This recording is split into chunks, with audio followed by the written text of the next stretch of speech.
দৰ্শকসকল, আজি মই সুন্দৰ ৰেচিপি এটা আপোনালোকৰ আগলৈ আনিছোঁ। এয়া হৈছে বৰলীয়া মাছ। বহুদিনৰ মূৰত ৰাখিছোঁ। এই বৰলীয়া মাছৰ লগত মই পালেং শাক বনাইছোঁ। এই পালেং শাকখিনি পিৰালি পালেং বুলিও কয় কিছুমানে, আৰু আমি পালেং বুলিয়ে কওঁ আৰু কিন্তু আমাৰ যিবিলাক লোকেল পালেং আছে তেনেকুৱা নহয়। এই পালেংবিধ আপোনালোকক মই শাকখিনি দেখুৱাইছোঁৱে। আপোনালোকে ভিডিঅ'টো সম্পূৰ্ণকৈ চাব আৰু কেনেকুৱা লাগিল ৰেচিপিটো কমেণ্ট কৰি জনাব। ভাল লাগিলে লাইক কৰিব, শ্বেয়াৰ কৰিব। আৰু আজি এই ভিডিঅ'টোলৈ এতিয়া আগবাঢ়ি যাওঁ। প্ৰথমতে মই শাক অলপ ছিঙি লৈছোঁ। এই শাকখিনি টাবতে আছে। টাবৰ পৰা কেইডালমান শাকৰ আগ ছিঙি লৈছোঁ। শাকখিনি ধুনীয়া, ফুল এটাও ফুলি থাকে, কিন্তু খুব ধুনীয়া বেঙুনীয়া ফুল। ফুল কৰিও ৰুব পাৰি। ইমান ধুনীয়া ফুল ফুলে, খুব ধুনীয়া। কিন্তু এই শাকখিনিৰ এনেকৈ মই পাতকেইটা ছিঙি লৈছোঁ। ঠাৰিখিনি দিয়া নাই, ঠাৰিখিনি নাখাওঁ বাৰু। এনেকৈ পাতকেইটা ভালকৈ চাই ল'লেই হ'ল। আহিও লৈছোঁ, লগতে দুটা জলকীয়াও লৈছোঁ। এইখিনি মই ঠিক কৰি লওঁ, লৈ পেলাই তৰকাৰীখন বনাব লাগিব। ইয়াৰ ঠাৰিডাল অলপ টান হৈ থাকে।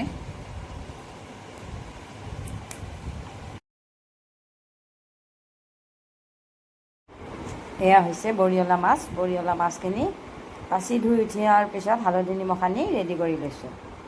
প্ৰথমতে মাছখিনি ভাজিব লাগিব, তাৰপিছত তৰকাৰীখন বনাব লাগিব। মাছখিনি মই প্ৰথমতে ভাজি লওঁ। এখন ফ্ৰাই পেন গৰম কৰিছোঁ।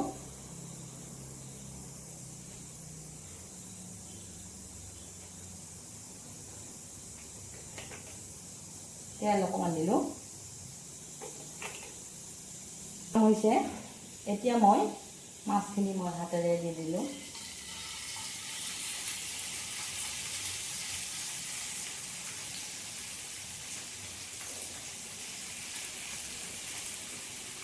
সৰু মাছ অলপ বহলাই দিছোঁ।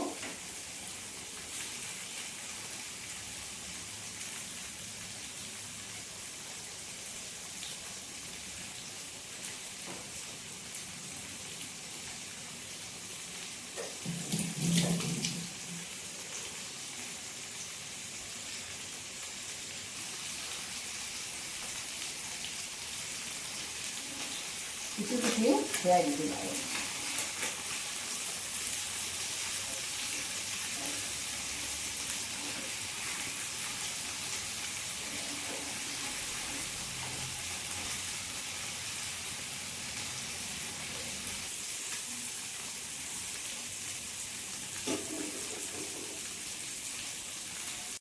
কেৰাহী গৰম হৈ আছে।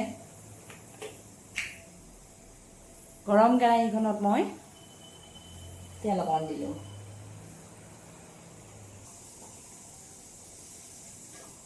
কেৰাহী তেল গৰম হোৱাৰ পিছত ইয়াত অলপমান মই পাঁচফোৰণ দিলোঁ। পাঁচফোৰণখিনি দিয়াৰ পিছত মই আকৌ শুকান জলকীয়া দিলোঁ।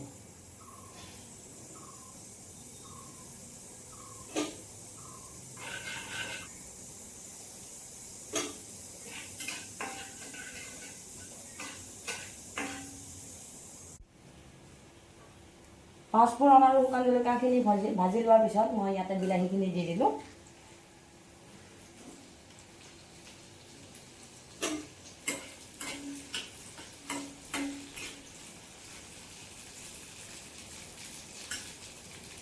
এইখিনি অকণমান সময় মই ভাজিব লাগিব।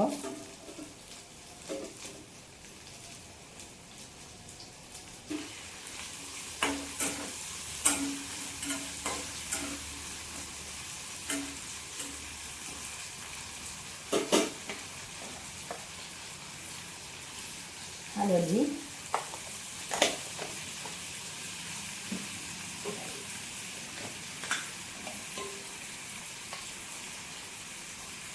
নিমখ,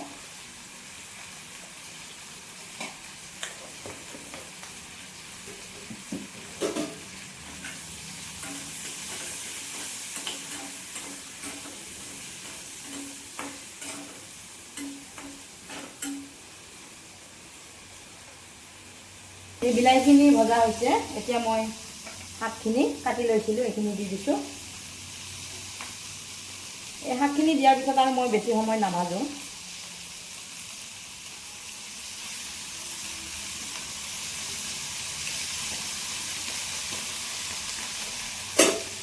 ইয়াত মই পানী দিছোঁ।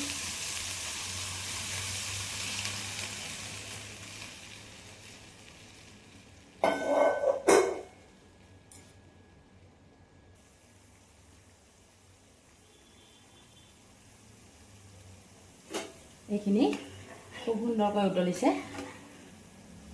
একদম বকবকাই উতলি আছে। এতিয়া এই জলকীয়া দুটা মই মাজতে এনেকৈ ভাঙি দিলোঁ। লগতে দিলোঁ মই এই মাছখিনি ভাজি থৈছিলোঁ, এই ভজা মাছখিনি ইয়াতে দি দিছোঁ। খুব সুন্দৰ হৈছে, খাবলৈ খুব ভাল লাগিব। আপোনালোকে যদি এনেকৈ বনাই খোৱা নাই, আপোনালোকে বনাই খাবচোন, খুব ধুনীয়া হয়। আৰু এতিয়া মোৰ এইখন হৈ গ'ল, মই বেছি সময় উতলাব নালাগে, কাৰণ মাছখিনি সৰু মাছ ভজা আছে, হৈ গ'ল। তৰকাৰীখন মোৰ হোৱাৰ পিছত মই এতিয়া গেছৰ ফ্লেমটো অফ কৰি দিওঁ। পৰিৱেশনৰ কাৰণে বাতি এটাতে মই উলিয়াই লৈছোঁ।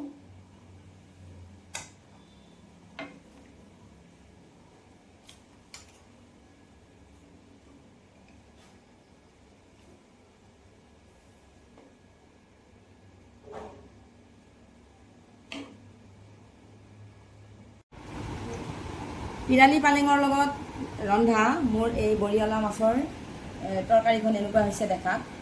আপোনালোকৰ যিসকলে সম্পূৰ্ণকৈ চাইছে তেওঁলোকক মই অশেষ ধন্যবাদ জনাইছোঁ। আপোনালোকৰ যদি ভাল লাগিছে লাইক কৰিব, কমেণ্ট কৰিব, আৰু বেছি ভাল লাগিলে আপোনালোকে শ্বেয়াৰ কৰিব। এতিয়া আজিলৈ ভিডিঅ'টো ইমানতে সামৰিলোঁ।